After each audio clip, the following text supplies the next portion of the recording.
Kursi menteri di Kabinet Prabowo Gibran dikabarkan menjadi rebutan partai koalisi. Meski demikian, ada pula sosok yang menolak meski sudah ditawari langsung presiden terpilih. Terdapat 3 figur yang secara gamblang mengungkapkan mendapat tawaran dari Prabowo untuk menduduki kursi menteri. Salah satu sosok yang menolak tawaran Prabowo ini bahkan orang kepercayaan Presiden Jokowi. Sebelumnya sudah beredar sejumlah daftar nama-nama calon menteri Kabinet Prabowo Gibran. Daftar terbaru yang beredar bocorannya ada 61 nama calon menteri dan wakil menteri. Untuk kursi menteri di Kabinet Prabowo Gibran sendiri berdasarkan informasi terbaru akan mengalami penambahan jumlah. Jika di Kabinet Jokowi Ma'ruf ada 34 menteri, di Kabinet Prabowo Gibran nantinya kabarnya bertambah menjadi 40 kursi menteri. Partai-partai koalisi Prabowo Gibran seperti Golkar, Gerindra, PAN, dan Demokrat pun sudah mulai menyebut jumlah kursi menteri yang diinginkan. Hanya saja penyusunan Kabinet Prabowo Gibran ini masih terus digodok.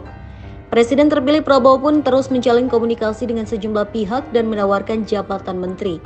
Sayangnya, tak semua sosok yang ditemui Prabowo menerima tawaran sebagai menteri. Berdasarkan informasi yang dihimpun, ada 3 politisi yang mengaku sudah ditawari menjadi menteri namun ditolak. 1. Sufmi Dasko Ahmad. Presiden terpilih Prabowo Subianto juga sudah meminta Ketua Harian DPP Partai Gerindra untuk masuk ke kabinetnya. Wakil Ketua DPR Republik Indonesia itu diminta untuk menjabat sebagai Menteri Sekretaris Negara. Namun demikian, Sufmi Dasko tidak menjelaskan apakah dirinya menerima atau menolak tawaran tersebut. Dirinya hanya mengatakan tidak sanggup menjadi Mensesnek karena harus selalu mendampingi Presiden setiap saat. 2. Khofifah Indar Parawansa. Mantan Gubernur Jawa Timur Khofifah Indar Parawansa mengaku mendapat tawaran untuk menjadi menteri pada pemerintahan Prabowo Gibran mendatang. Namun, Khofifah menolak tawaran tersebut karena ia memilih untuk kembali bertarung di pemilihan gubernur atau Pilgub Jatim 2024. Ia menyebut ingin kembali menjadi gubernur demi memajukan dan membuat Jawa Timur lebih hebat. Khofifah mengaku ingin menghasilkan sumber daya manusia atau SDM yang berkualitas di Jawa Timur lewat program Sekolah Taruna yang dijalankannya saat menjabat sebagai gubernur. Jawa Timur juga menerima banyak apresiasi saat ia menjabat sebagai gubernur, termasuk penghargaan tanda kehormatan Satya Lancana Karya Bakti Praja Nugraha dari Presiden Joko Widodo. Rencananya ia akan kembali berduet dengan Emil Dardak, mantan wakil gubernurnya pada Pilgub Jatim 2024. Keduanya tengah berusaha mengkomunikasikan wacana tersebut kepada partai-partai yang mengusung. 3. Luhut Binsar Panjaitan. Luhut lebih tertarik jika dipercaya menjadi penasihat Prabowo Subianto di pemerintahannya 5 tahun mendatang, itu pun jika diminta oleh Prabowo. Terkait dengan kelanjutan program-program pemerintahan Jokowi Ma'ruf Amin, Luhut menilai Prabowo akan melakukan hal itu. Keyakinan tersebut berdasarkan hasil obrolannya bersama Menteri Pertahanan itu.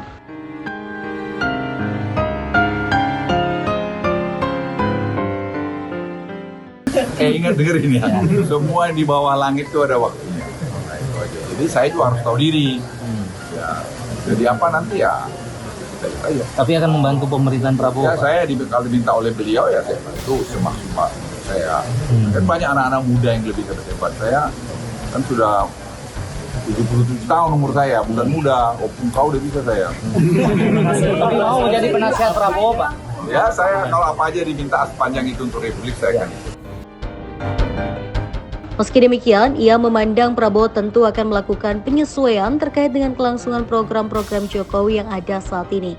Sebelumnya, Luhut pernah menyatakan hal serupa, ia menyebut tak akan menerima jika ditawari menjadi menteri lagi. Luhut menyatakan istrinya keberatan jika Luhut kembali menjabat sebagai menteri.